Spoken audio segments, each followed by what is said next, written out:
What shall I put you down for? Nothing, Scrooge replied. You wish to be anonymous. I wish to be left alone, said Scrooge. Since you ask me what I wish, gentlemen, that is my answer. I don't make myself merry at Christmas. And I can't afford to make idle people merry. I hope to support the establishments I have mentioned. They cost enough, and those who are badly off must go there. Many can't go there, and many would rather die. If they would rather die, said Scrooge, they had better do it and decrease the surplus population. Besides, excuse me, I don't know that. But you might know it, observed the gentleman. It's not my business, Scrooge returned. It's enough for a man to understand his own business and not to interfere with other people's. Mine occupies me constantly. Good afternoon, gentlemen. Seeing clearly that it would be useless to pursue their point, the gentleman withdrew. Scrooge resumed his labors with an improved opinion of himself and in a more ferocious temper than was usual with him. Meanwhile, the fog and darkness thickened so that people ran about with flaring links, proffering their services to go before horses and carriages and conduct them on their way.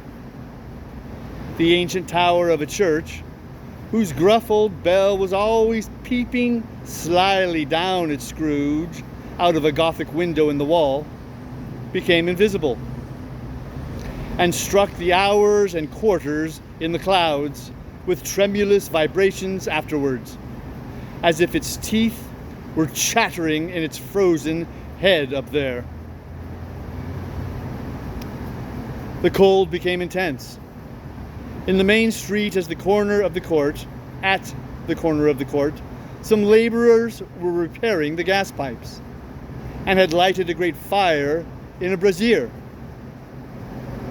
round which a party of ragged men and boys were gathered, warming their hands and winking their eyes before the blaze in rapture. The water plug being left in solitude, its overflowings suddenly congealed and turned to misanthropic ice.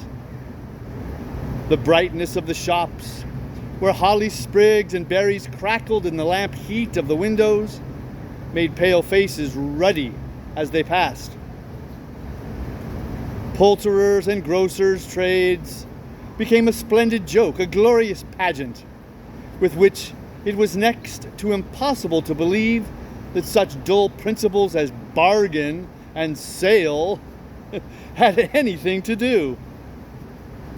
The Lord Mayor, in the stronghold of the mighty mansion house, gave orders to his 50 cooks and butlers to keep Christmas as a Lord Mayor's household should, and even the little tailor, whom he had fitted 5 shillings on the previous Monday for being drunk and bloodthirsty in the streets, stirred up tomorrow's pudding in his garret, while his lean wife and the baby sallied out to buy the beef. Foggier yet and colder, piercing, searching, biting cold. If the good St. Dunstan had but nipped the evil spirit's nose with a touch of such weather as that, instead of using his familiar weapons, then indeed he would have roared to lusty purpose. The owner of one scant young nose, gnawed and mumbled by the hungry cold as bones are gnawed by dogs, stooped down at Scrooge's keyhole to regale him with a Christmas carol. But at the first sound of "God bless ye, merry gentlemen, may nothing you dismay," Scrooge seized the ruler with such energy of action that the singer fled in terror, leaving the keyhole to the fog, and even more congenial frost. At length the hour of shutting up the counting house arrived. With an ill-will, Scrooge dismounted from his stool and tacitly admitted the fact to the expectant clerk in the tank, who instantly snuffed his candle out and put on his hat. "You'll want all day tomorrow, I suppose," said Scrooge. "If quite convenient, sir." "It's not convenient," said Scrooge. "And it's not fair. If I was to stop half a crown for it, you'd think yourself ill-used, I'll be bound." The clerk smiled faintly.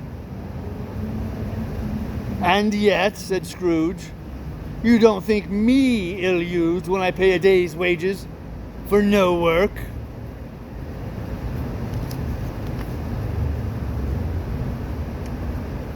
The clerk observed that it was only once a year.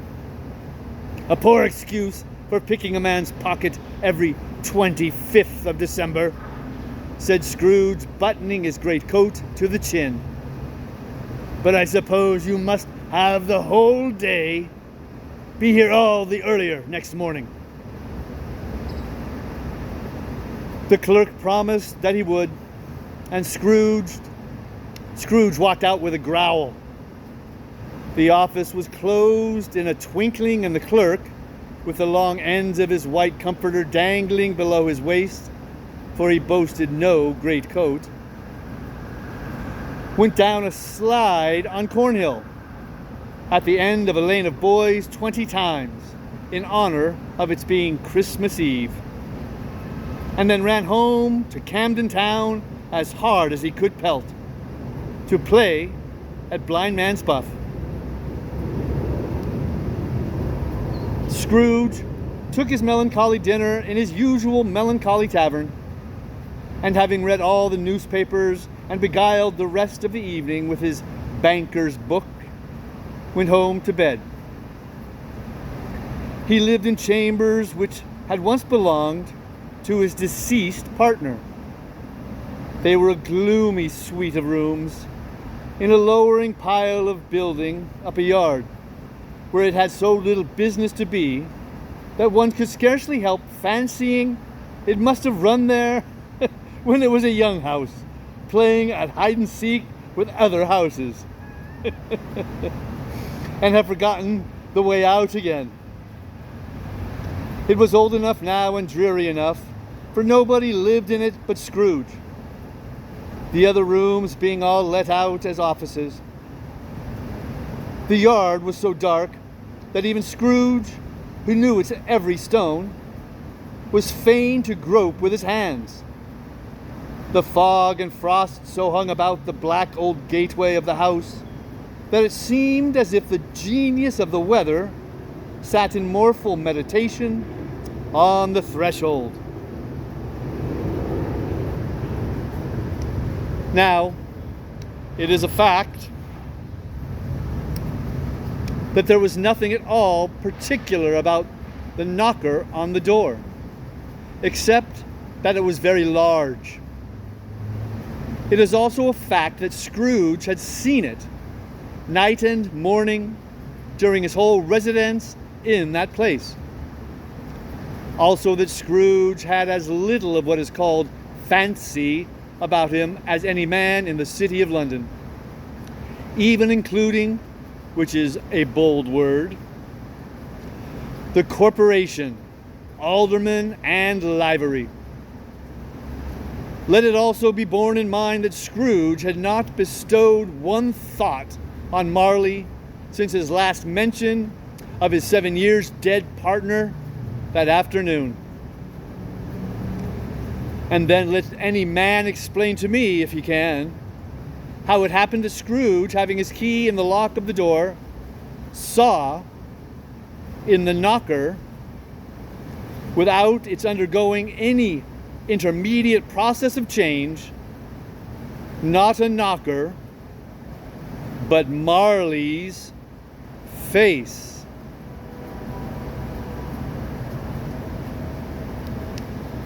Marley's face. It was not an impenetrable shadow as the other objects in the yard were, but had a dismal light about it, like a bad lobster in a dark cellar. It was not angry or ferocious, but looked at Scrooge as Marley used to look, with ghostly spectacles turned up on its ghostly forehead. The hair was curiously stirred, as if by breath of hot air, and though the eyes were wide open, they were perfectly motionless. That and its livid color made it horrible, but its horror seemed to be in spite of the face and beyond its control rather than a part of its own expression. As Scrooge looked fixedly at this phenomenon, it was a knocker again. To say that he was not startled or that his blood was not conscious of a terrible sensation to which it had been a stranger from infancy would be untrue.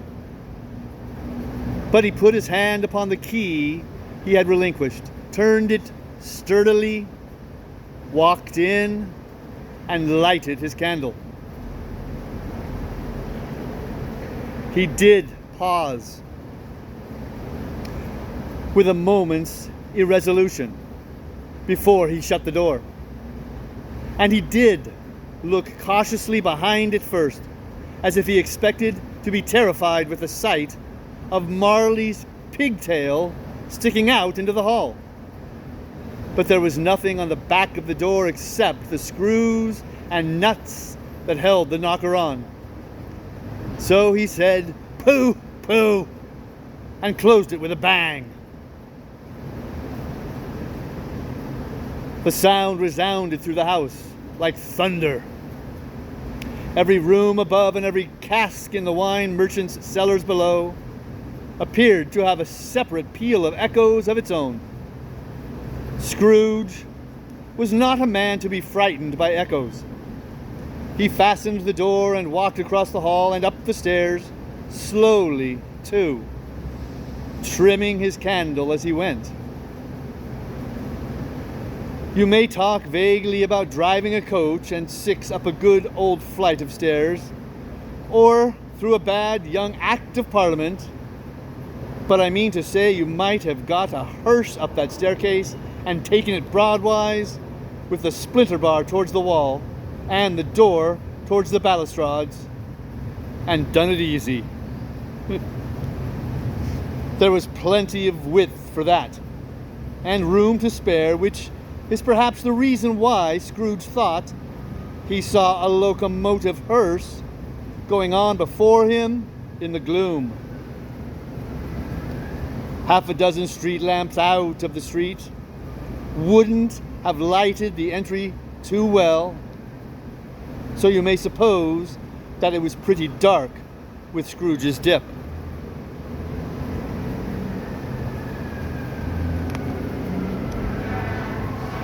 Up Scrooge went, not caring a button for that.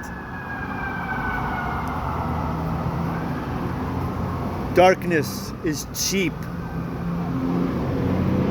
and Scrooge liked it.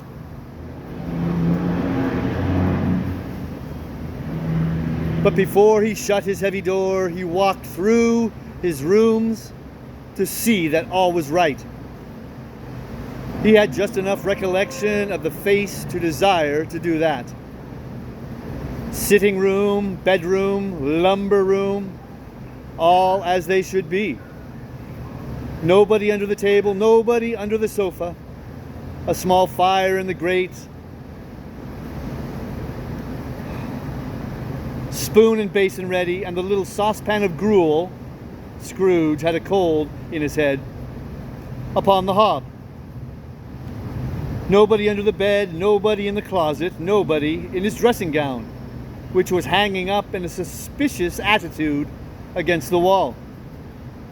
Lumber room as usual, old fire guard, old shoes, 2 fish baskets, washing stand on 3 legs, and a poker.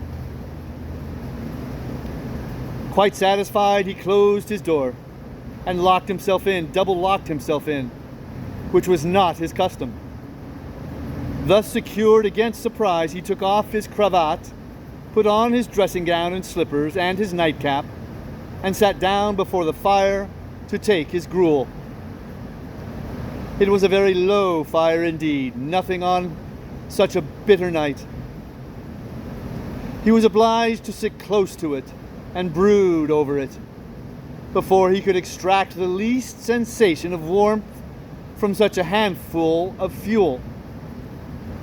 The fireplace was an old one, built by some Dutch merchant long ago and paved all round with quaint Dutch tiles designed to illustrate the scriptures. There were Cains and Abels, Pharaoh's daughters, queens of Sheba, angelic messengers descending through the air on clouds like feather beds. Abraham's, Balthazar's, apostles putting off to sea in butter boats. Hundreds of figures to attract his thoughts, and yet that face of Marley, 7 years dead, came like the ancient prophet's rod and swallowed up the whole. If each smooth tile had been a blank at first, with power to shape some picture on its surface from the disjointed fragments of his thoughts, there would have been a copy of old Marley's head on every one. "Humbug," said Scrooge, and walked across the room. After several turns, he sat down again. As he threw his head back in the chair, his glance happened to rest upon a bell, a disused bell that hung in the room and communicated, for some purpose now forgotten, with a chamber in the highest story of the building. It was with great astonishment and with a strange, inexplicable dread that as he looked, he saw this bell begin to swing. It swung so softly in the outset that it scarcely made a sound. But soon it rang out loudly, and so did every bell in the house. This might have lasted half a minute or a minute, but it seemed like an hour. The bells ceased as they had begun, together. They were succeeded by a clanging noise deep down below, as if some person were dragging a heavy chain over the casks in the wine merchant's cellar. Scrooge then remembered to have heard that ghosts in haunted houses were described as dragging chains.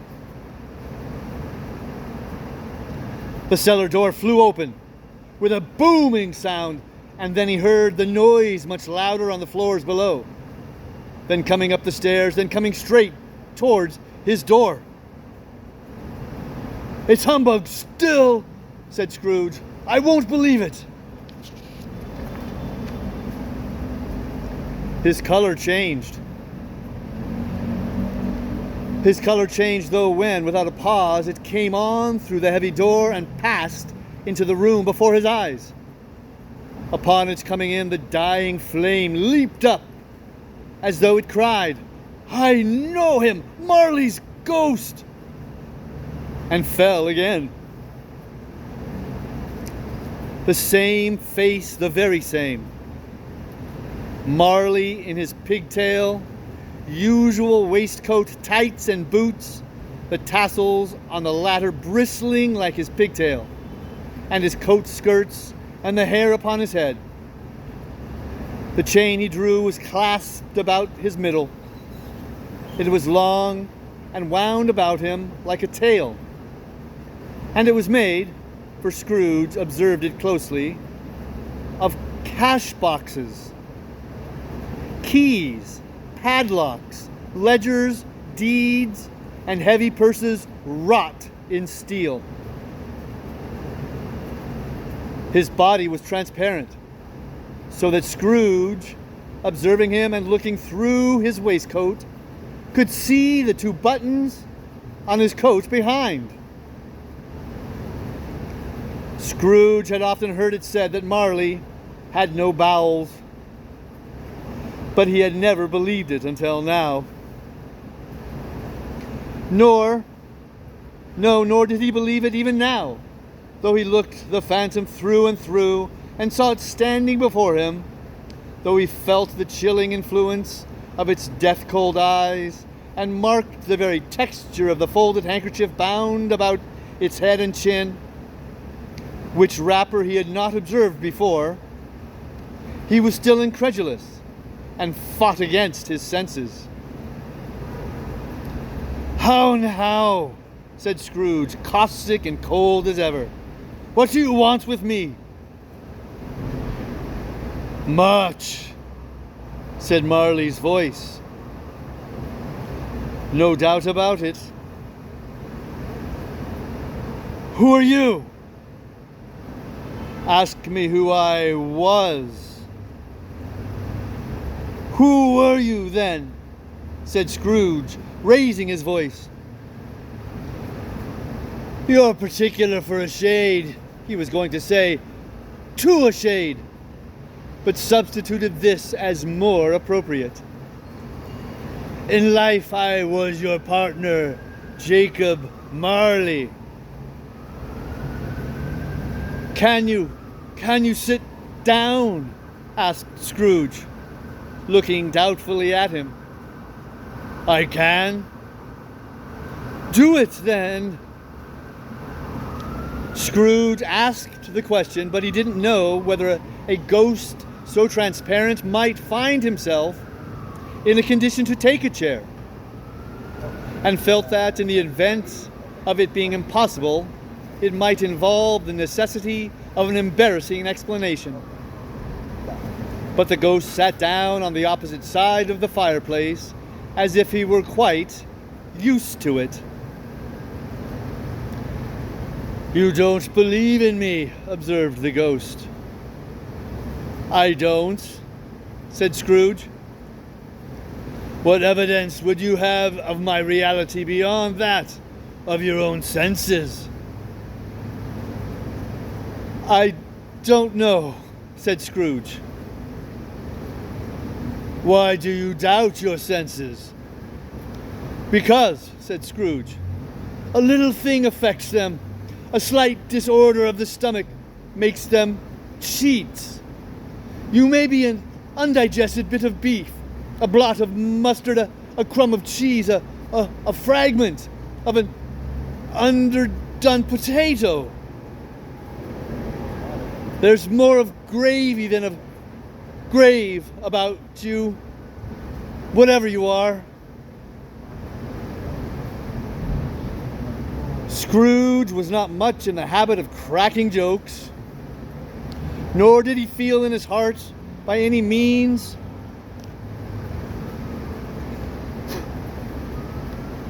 waggish then. The truth is that he tried to be smart as a means of distracting his own attention and keeping down his terror.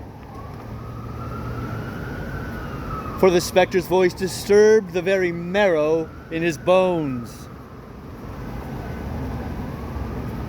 To sit staring at those fixed, glazed eyes in silence for a moment would play, Scrooge felt, the very deuce with him. There was something very awful, too, in the specter's being provided with an infernal atmosphere of his own. Scrooge could not feel it himself, but this was clearly the case. For though the ghost sat perfectly motionless, its hair and skirts and tassels were still agitated as by the hot vapor from an oven. "You see this toothpick?"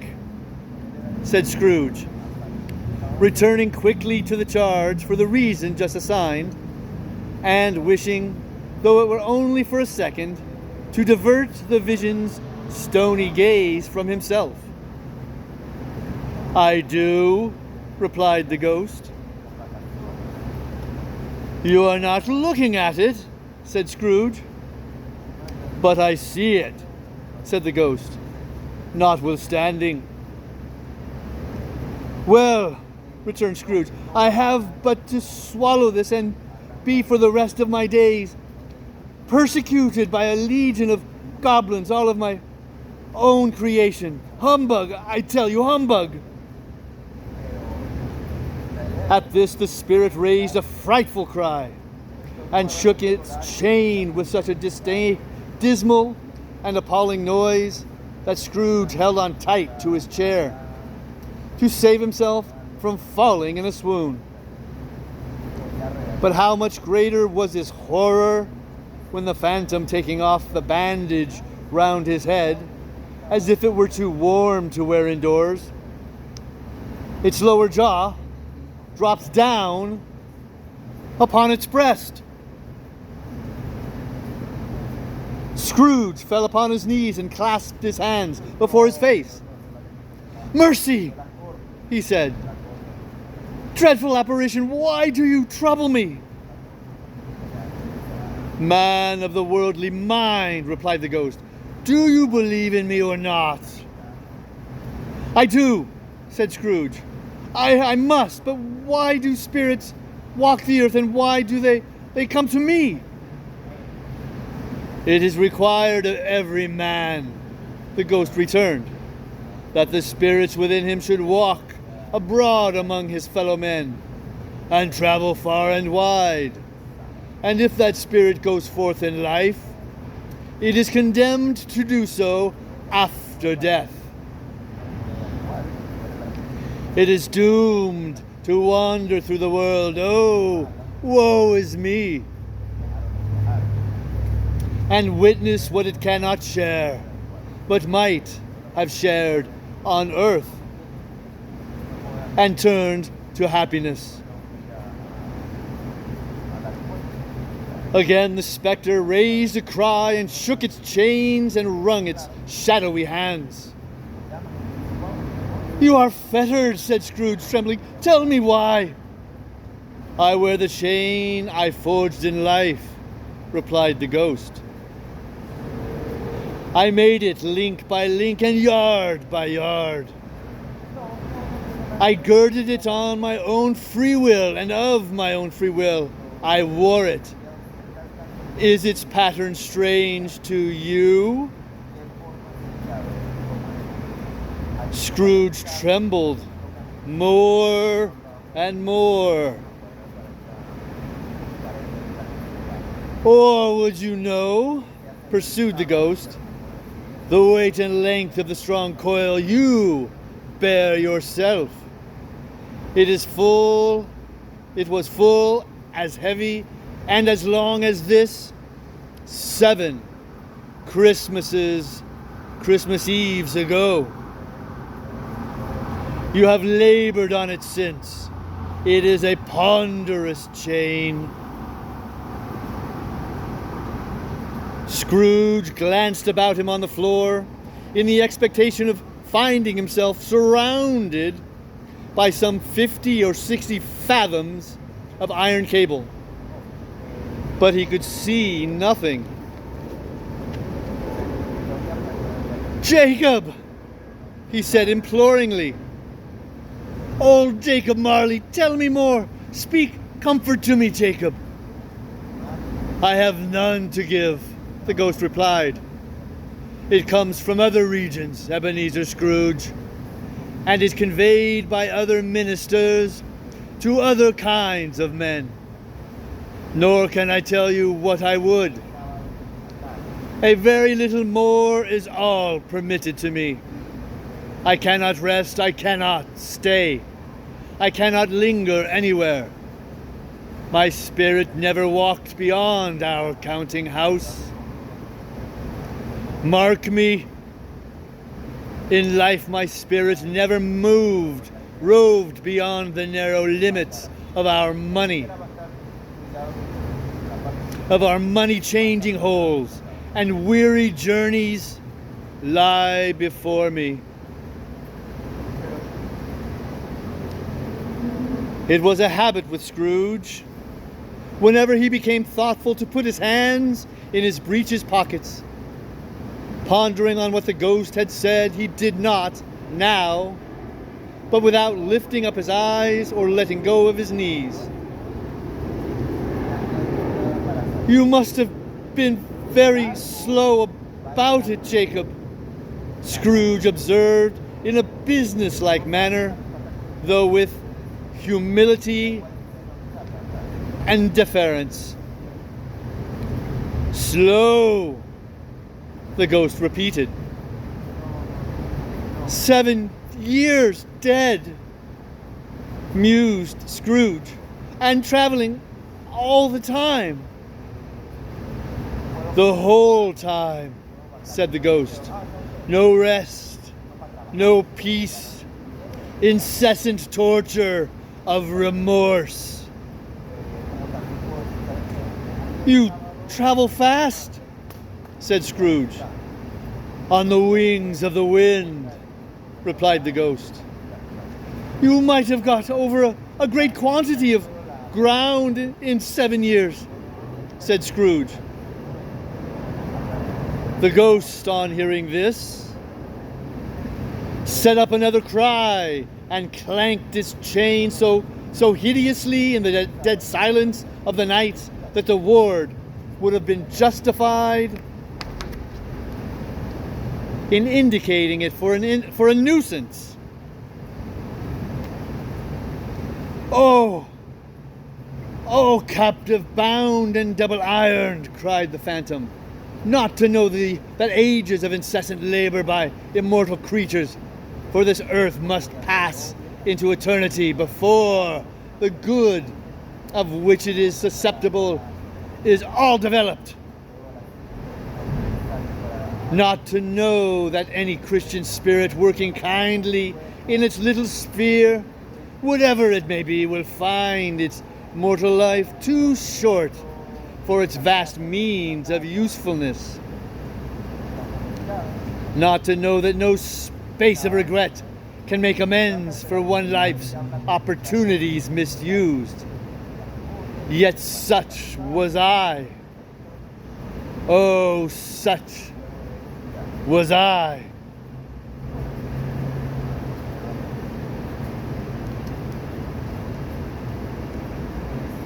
But you were always a good man of business, Jacob, faltered Scrooge, who now began to apply this to himself. "Business," cried the ghost, wringing its hands again. "Mankind was my business. The common welfare was my business. Charity, mercy, forbearance, and benevolence were all my business.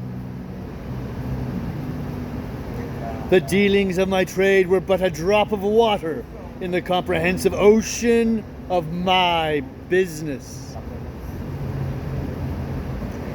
It held up its chain at arm's length, as if that were the cause of all its unavailing grief, and flung it heavily upon the ground again.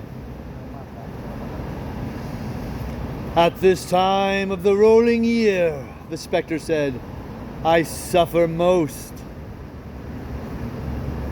Why did I walk through crowds of fellow beings with my eyes turned down, and never raise them to that blessed star which led the wise men to a poor abode?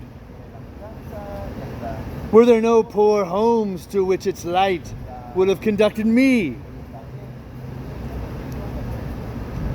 Scrooge was very much dismayed to hear the spectre going on at this rate, and began to quake exceedingly.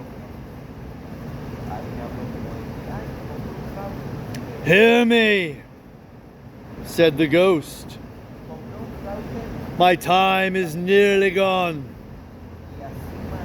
I will, said Scrooge. But don't be hard upon me. Don't be flowery, Jacob. Pray. How is it that I suppose before you in a shape that you can see I may not tell? I have sat invisible beside you many and many a day. It was not an agreeable idea.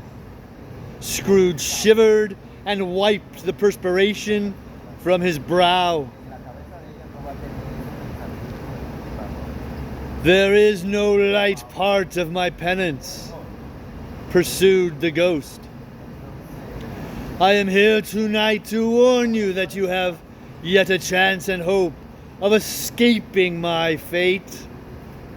A chance and hope of my procuring, Ebenezer. You were always a good friend to me, said Scrooge. Thank ye. You will be haunted, returned the ghost, by 3 spirits.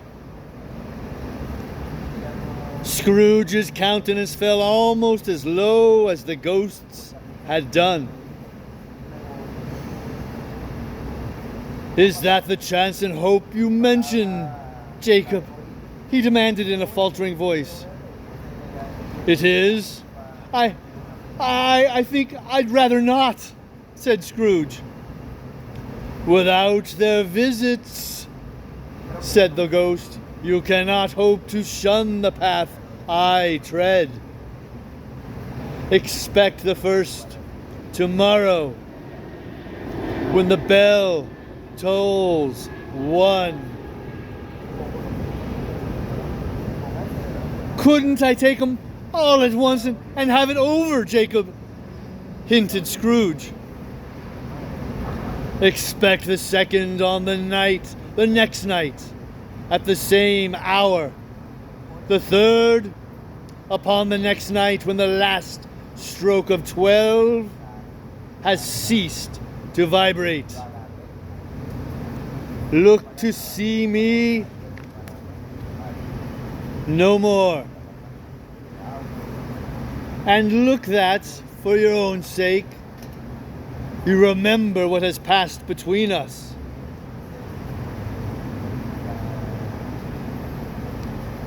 When it had said these words, the spectre took its wrapper from the table and bound it round its head as before. Scrooge knew this by the smart sound its teeth made when the jaws were brought together by the bandage. He ventured to raise his eyes again and found his supernatural visitor confronting him in an erect attitude, with its chain wound over and about its arm. The apparition walked backward from him, and at every step it took, the window raised itself a little, so that when the spectre reached it, it was wide open. It beckoned Scrooge to approach, which he did. When they were within 2 paces of each other, Marley's ghost held up its hand, warning him to come no nearer.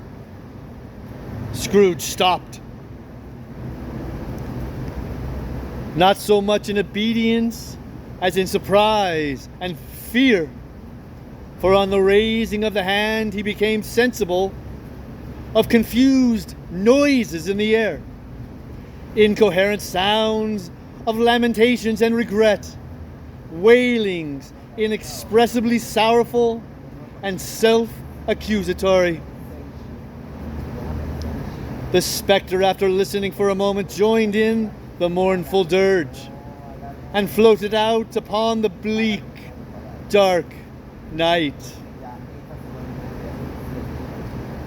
Scrooge followed to the window, desperate in his curiosity to look out. He looked out. The air was filled with phantoms, wandering hither and thither in restless haste and moaning as they went. Every one of them wore chains like Marley's ghost. Some few, they might be guilty governments, were linked together. None were free. Many had been personally known to Scrooge in their lives. He had been quite familiar with one old ghost in a white waistcoat with a monstrous iron safe attached to its ankle, who cried piteously at being unable to assist a wretched woman with an infant, whom it saw below upon a doorstep. The misery with them all was clearly that they sought to interfere for good in human nature, in human matters, and had lost the power forever. Whether these creatures faded into mist or mist enshrouded them, he could not tell. But they and their spirit voices faded together, and the night became as it had been when he walked home. Scrooge closed the window and examined the door by which the ghost had entered. It was double locked, as he had locked it with his own hands, and the bolts were undisturbed. He tried to say "humbug," but stopped at the first syllable. And being, from the emotion he had undergone, or the fatigues of the day, or his glimpse of the invisible world, or the dull conversation of the ghost, or the lateness of the hour, much in need of repose, went straight to bed without undressing, and fell asleep upon the instant.